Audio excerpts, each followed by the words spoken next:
اعوذ باللہ من الشیطان الرجیم بسم اللہ الرحمن الرحیم یا ایہا الناس، اے لوگو، اتقوا ربکم، ڈرو اپنے رب سے، تقوی اختیار کرو، الذی، وہ رب کے، خلقکم، جس نے تمہیں پیدا کیا، من نفس واحدہ، ایک ہی نفس سے، ایک ہی جان سے، یعنی حضرت آدم علیہ السلام سے، وخلق منها، اور پھر اس اللہ نے پیدا کیا اس ایک جان سے یعنی آدم علیہ السلام سے، زوجہا، اس کے جوڑے کو، اس کی بیوی کو، وبث، اور پھر اس اللہ نے پھیلا دیا، منہما، ان دونوں سے، اما حوا اور حضرت آدم، ان دونوں کے جوڑے سے اللہ نے پھیلا دیا، رجالا کثیرا ونساء، بہت سے مردوں کو اور بہت سی عورتوں کو، واتقوا اللہ، اور تم ڈرو اللہ تعالیٰ سے، الذی، وہ ذات کے، تساءلون بہ،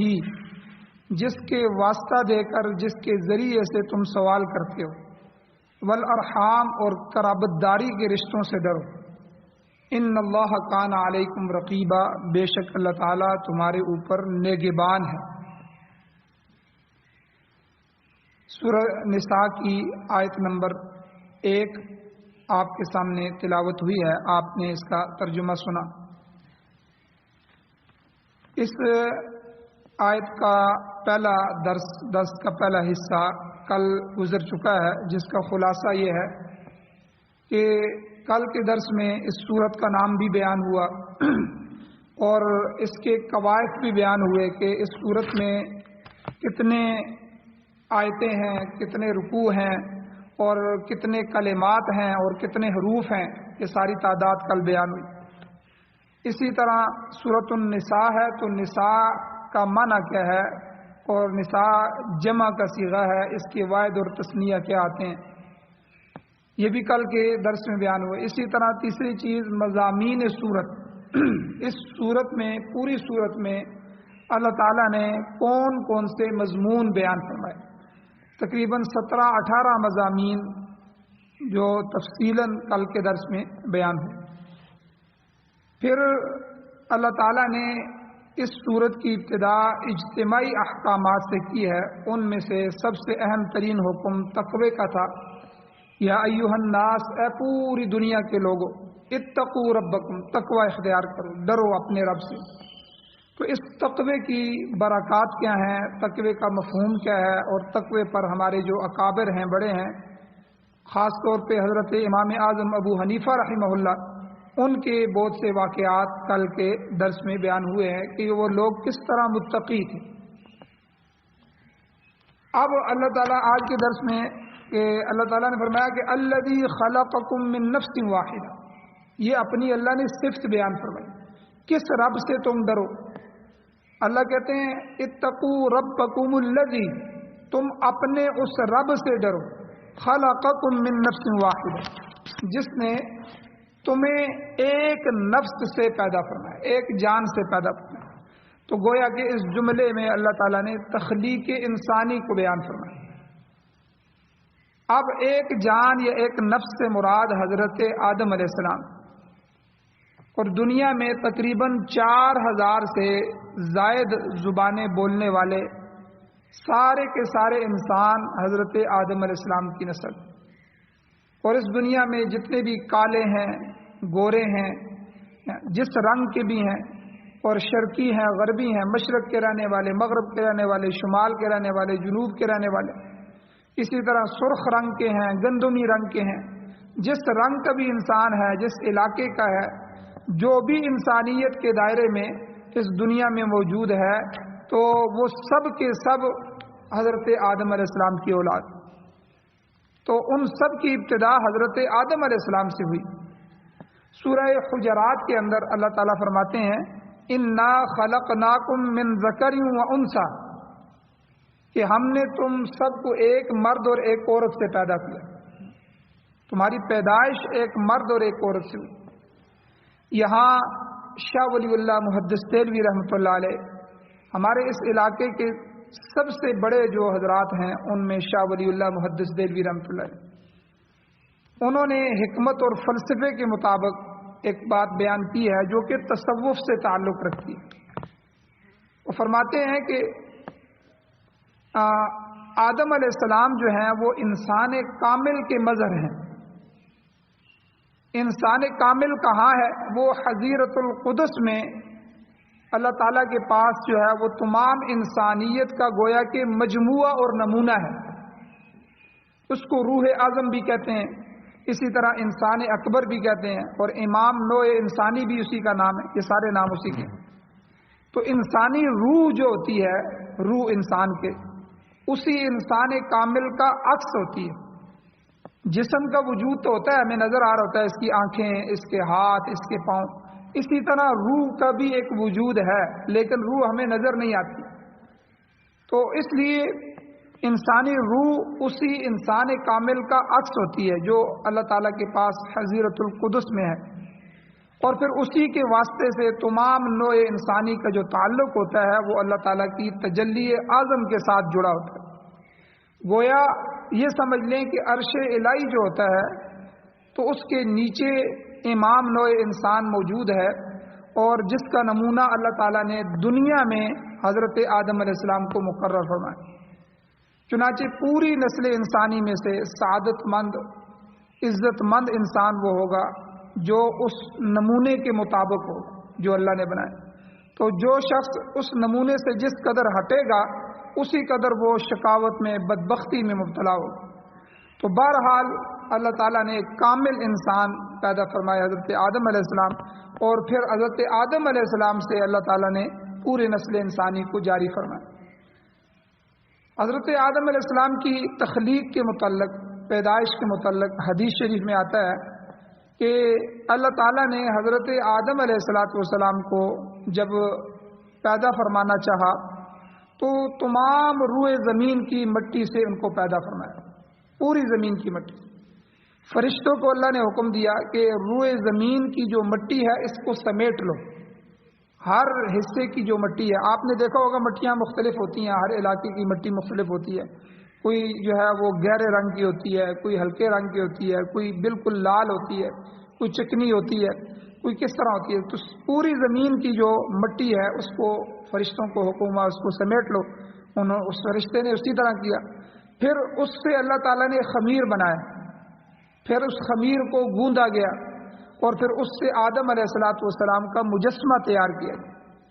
پھر اس میں اللہ تعالیٰ نے اپنی روح پھونکی، جس کی مکمل تفصیل پورے قرآن مجید میں جگہ جگہ اللہ نے بیان فرمائی ہے. تو جس طرح زمین کے مختلف حصوں کی مٹی مختلف ہے، کوئی سخت ہے، کوئی نرم ہے، کوئی سرخ ہے، کوئی سفید ہے، کوئی ریتلی ہے، کوئی چکنی ہے، تو اسی طرح نسل انسانی کے جو افراد ہیں ان کے مزاج بھی مختلف ہیں. کوئی آدمی نرم مزاج کا ہے، کوئی سخت مزاج کا ہے، کوئی جو ہے طیب قسم کا ہے، کوئی خبیث مزاج کا آدمی ہے. تو غرض کے مٹی کا جو اثر ہے وہ کسی نہ کسی صورت میں ہر انسان میں ظاہر ہوتا ہے.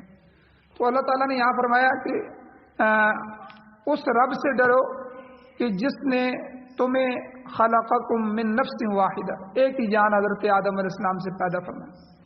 پھر وخلق منها زوجها، پھر اس سے اللہ نے، اس ایک ہی جان سے اللہ نے اس کا جوڑا بنایا. حدیث شریف میں آتا ہے کہ اللہ تعالیٰ نے حضرت آدم علیہ السلام کا جو جوڑا تھا حضرت حوا، حضرت آدم علیہ السلام جنت میں اکیلے تھے اور وحشت ہوتی تھی ان کو، تو اس لیے اللہ تعالیٰ نے ان کا جوڑا حضرت حوا علیہ السلام کو اللہ نے بنایا. پھر ان کو ان کی پسلی سے پیدا فرمایا. تو آدم علیہ السلام کی ایک پسلی کو ان سے الگ کیا گیا، جس کی کیفیت اللہ تعالیٰ ہی جانتا ہے. تو بہرحال اب یہ بھی ہو سکتا ہے کہ حضرت آدم علیہ السلام کی ایک پسلی کم ہو گئی ہو، وہ پسلی نکال کے اس سے پیدا کیا گیا ہو، یا وہ ویسی کی ویسی رہی ہو. تو اس کا بالکل علیحدہ ہو جانا بھی ضروری نہیں ہے، کیونکہ جس طرح اللہ تعالیٰ نے زمین کی مٹی لے کر آدم علیہ السلام کا پتلا بنایا اور زمین میں کوئی چیز کم نہیں ہوئی، اسی طرح ہو سکتا ہے کہ حضرت حوا رضی اللہ تعالی عنہ کو آدم علیہ السلام کی پسلی سے نکالنے کے باوجود اس پسلی میں کوئی کمی واقع نہ ہوئی ہو. تو بہرحال اللہ تعالیٰ نے ایک ہی جان یعنی حضرت آدم علیہ السلام سے ان کا جوڑا یعنی صنف نازک کو تیار کر کے ان میں خاوند بیوی کا رشتہ اللہ نے قائم کر دیا.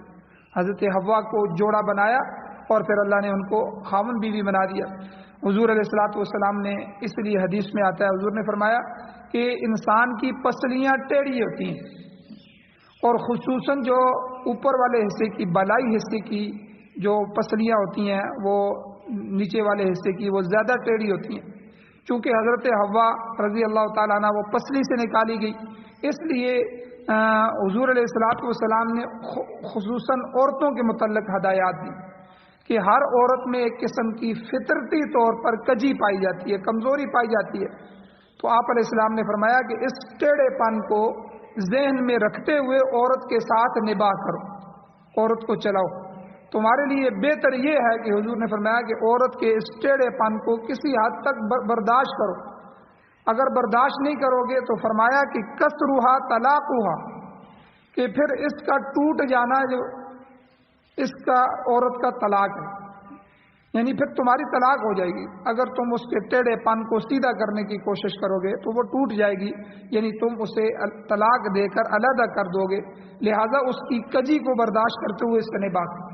جتنی بھی عورتوں سے شادی کر لو گے اس میں کجی ہوں گی تو ان میں کمزوریاں ہوں گی، تو جو کمزوریاں فطرتی طور پر عورت جلد باز ہوتی ہے، عورت میں قوت برداشت کم ہوتی ہے، اس لیے طلاق کو اللہ تعالیٰ نے عورت کے سپرد نہیں کیا کہ تم طلاق دو۔ اگر عورت طلاق دیتی تو وہ جلد باز ہوتی ہے، وہ غصے کو کنٹرول نہیں کر سکتی، فیصلہ کرنے میں جلدی کرتی ہے، تو وہ تو ہو سکتا ہے 1 مہینے میں طلاق ہو جائے۔ اور مرد کے اندر اللہ نے فطرتی طور پر قوت برداشت رکھی ہے، سوچنے کا مادہ رکھا ہے، یہ اکثر جلد باز نہیں ہوتے، غصے کے اندر کنٹرول کرنے کا اللہ نے مادہ رکھا ہوتا ہے۔ تو اس لیے مردوں کو اللہ کے نبی صلی اللہ علیہ وسلم نے ہدایات دی کہ عورت کو، اماں حوا کو جو ہے وہ اللہ تعالیٰ نے آدم علیہ السلام کی پسلی سے بنایا، اور پسلی چونکہ ٹیڑھی ہوتی ہے اور پسلی کو اسی طرح چلایا جاتا ہے بدن میں، پسلی کو سیدھا نہیں کیا جاتا، اس کے ٹیڑھے پن کے ساتھ ساتھ ہی اس سے فائدہ اٹھایا جاتا ہے۔ اس لیے تم بھی عورت کو برداشت کرو، عورت کے ساتھ اچھا سلوک کرو، اس کی کوئی کڑوی بات ہو جائے اس کو برداشت کرو اور اس کو ساتھ چلاتے رہو۔ اپنا نباہ تمہارا نباہ اسی طرح ہوتا رہے گا۔ لیکن حضور نے کیا فرمایا؟ کسرھا طلاقھا، اگر اس کو توڑ دو گے، اس پسلی کو سیدھا کرو گے، ظاہر بات ہے ٹوٹ جائے گی۔ جب ٹوٹ جائے گی تو اس سے مراد تمہاری طلاق ہے، پھر تمہارا نباہ نہیں ہو سکے۔ تو اسی طرح اللہ تعالیٰ نے فرمایا کہ اس رب سے ڈرتے رہو جس نے تمہیں ایک نفس سے پیدا کیا ہے، پھر اسی سے اسی کا جوڑا اللہ نے بنایا۔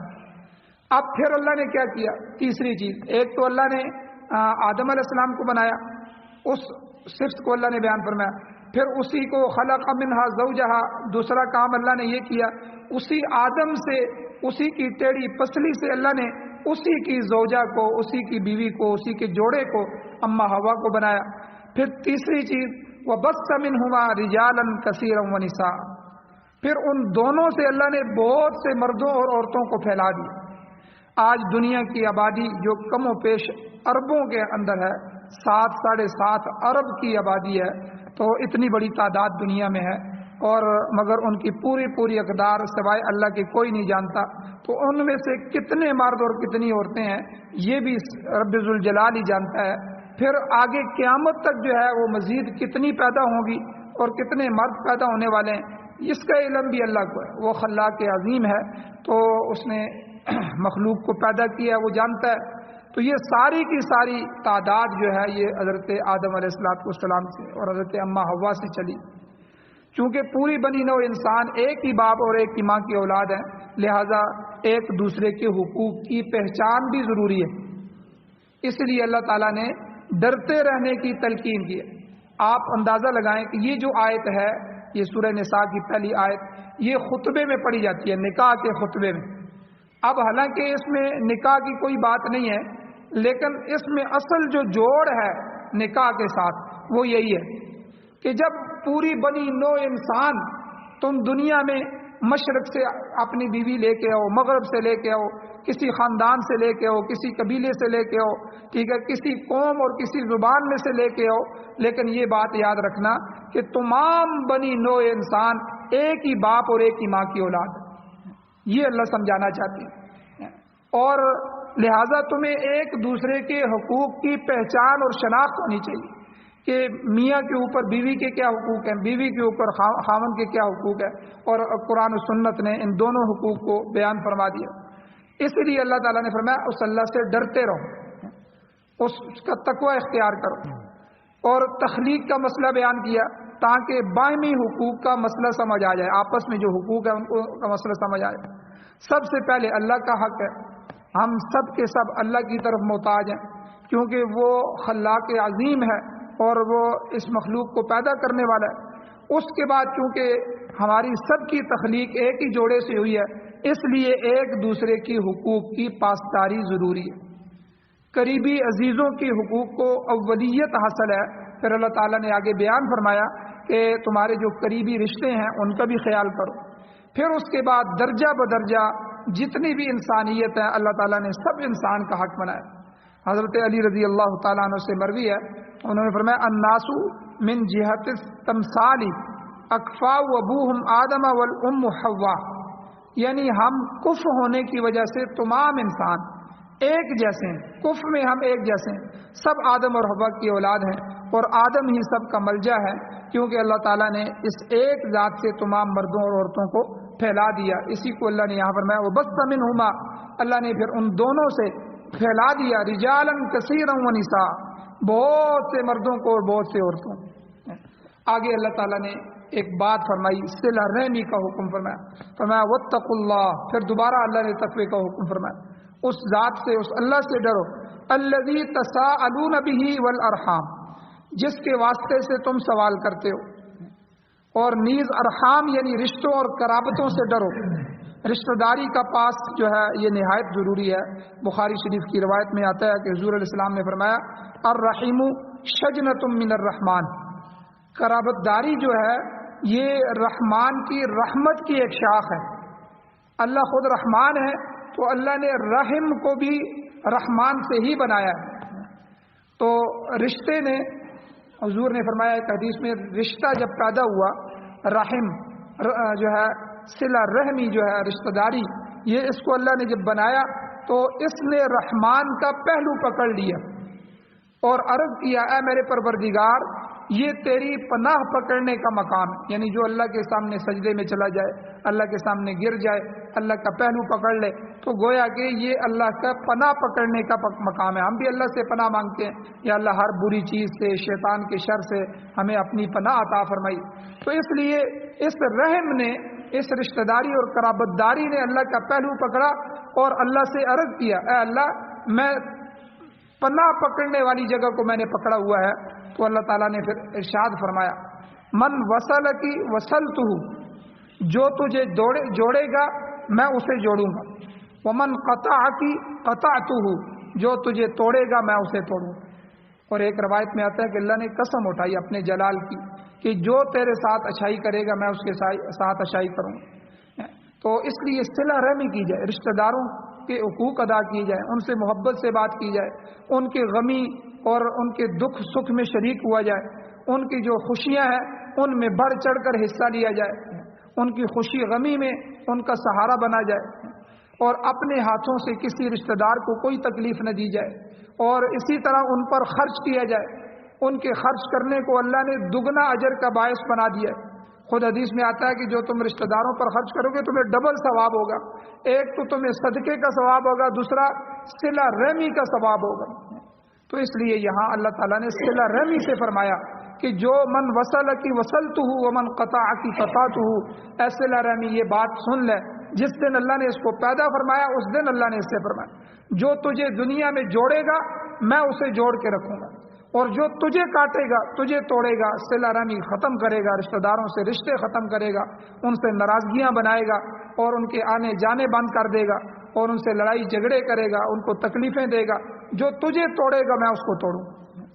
تو اس لیے یہاں اللہ تعالیٰ نے فرمایا واتقوا اللہ، اس اللہ سے ڈرو لوگو، الذی تساءلون بہ، جس کے واسطے سے تم سوال کرتے ہو، لوگوں کے پاس جاتے ہو یار میں غریب آدمی ہوں، اس وقت میں مجبور ہوں، اللہ کے واسطے میری مدد کرو، اللہ کے لیے میری ساتھ چلو۔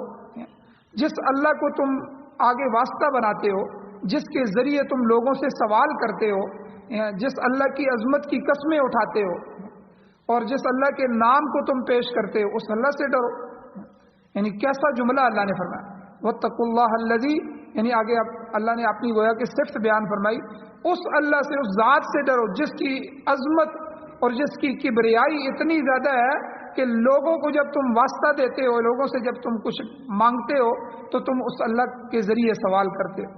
والارحام، اور اصطلاح رحمی کا خیال کرو، اس قرابت داری کا خیال کرو. تو گویا کہ یہاں اللہ نے یہ فرما دیا کہ مسئلہ انفرادی ہو یا اجتماعی کام کا ہو، عبادت ہو یا معاشرت کا معاملہ ہو، ہر صورت میں ان اللہ کان علیکم رقیبا، بے شک اللہ تعالیٰ تمہارا نگران ہے، وہ ہر چیز کو دیکھ رہا ہے. کوئی اچھا کام کرو یا کوئی برا کام کرو، اس کی نگرانی ہر حالت میں قائم ہے. لہذا محتاط رہو اے لوگو. یہ آخری جملہ جو اللہ نے فرمایا ان اللہ کان علیکم رقیبا، اللہ تمہیں دیکھ رہا ہے. تم یہ نہ سمجھنا کہ ہم کسی پہ ظلم کریں گے تو کوئی ہمیں پوچھنے والا نہیں. یہ دنیا کی اندھیری رات ایک دن ختم ہونے والی ہے، اور جب آنکھ کھلے گی تو اگلا ماحول سامنے آئے گا تو انسان کے ہر چیز اس کے سامنے ہوگی، ہر عمل اس کے سامنے ہوگا، اس کا نامہ اعمال اس کے سامنے کھول دیا جائے گا، ہر جھوٹ اور ہر سچ اس میں اسے نظر آ رہا ہوگا. اس لیے اگلی دنیا جو آخرت کی آنکھ کھلنے والی ہے اس میں اللہ نے الگ سے صلاحیتیں رکھ دی. دنیا کی آنکھ اللہ کو نہیں دیکھ سکتی، اس کو اللہ دیدار کروائیں گے آخرت کی آنکھ. دنیا کی آنکھ اپنے اعمال کو، ارد گرد کی بہت ساری چیزوں کو نہیں دیکھ سکتی، آخرت کی آنکھ ہر چیز کو دیکھ رہی ہوگی. تو اس لیے اللہ نے فرمایا اس لیے انفرادی طور پہ کچھ کام کرو، مسئلہ انفرادی ہو یا اجتماعیت میں کچھ معاملہ ہو یا عبادات میں تم کچھ کام کر رہے ہو یا معاشرت میں مسجد سے باہر نکل کے معاشرے کے اندر تمہارا کوئی کردار ہے تو یاد رکھنا ہر صورت میں اچھا کردار ہے تب بھی، برا کردار ہے تب بھی، ان اللہ کان علیکم رقیبا، اللہ تمہیں دیکھ رہا ہے، تمہارے اوپر ایک نگہبان ذات موجود ہے. محتاط رہو، حقوق ادا کرتے رہو، تقوی اختیار کرو اور برائی سے بچتے رہو تاکہ آخرت کی ندامت اور آخرت کی شرمندگی سے بچ جاؤ. اللہ تعالیٰ سے دعا ہے اللہ ہمیں عمل کی توفیق عطا فرمائے. آمین. الحمدللہ رب العالمین والعاقبۃ للمتقین والصلاة والسلام علی رسولہ النبی الامی الکریم. اللهم ربنا آتنا في الدنيا حسنة وفي الآخرة حسنة وقنا عذاب النار. یا اللہ ہماری کمیوں کوتاہیوں کو معاف فرمائیے، درگزر فرمائیے، صغیرہ کبیرہ گناہوں کو معاف فرمائیے. یا اللہ قرآن و سنت کو سننے، سمجھنے، پڑھنے، پڑھانے، اس پر عمل کرنے، اس کی اشاعت کرنے کی توفیق عطا فرمائے. یا اللہ ہماری اولادوں میں اور قیامت تک آنے والی نسلوں میں قرآن کے حافظ، قاری، عالم، مفتی، مجاہد، غازی، شہید اور دین کے داعی پیدا فرما. یا اللہ قرآن و سنت کی بالادستی نصیب فرما، قرآن و سنت والا نظام نصیب فرما. یا اللہ پاکستان سمیت پوری دنیا میں اسلام کی بہاریں نصیب فرما. قرآن و سنت کو بطور آئین، بطور دستور، بطور ضابطۂ حیات ہمارے مقدر فرما. یا اللہ جو حضرات پریشان حال ہیں ان کی پریشانیوں کو دور فرمائیے، جو بیمار ہیں ان کو شفا عطا فرمائیے. یا اللہ جو حضرات ایمان کی حالت سے اس دنیا سے جا چکے ہیں یا اللہ ان سب کی بخشش فرمائیے. یا اللہ ہماری کمیوں کوتاہیوں کو معاف فرمائیے. صلی اللہ تعالی علی خیر خلقہ محمد و آلہ و اصحابہ اجمعین برحمتک یا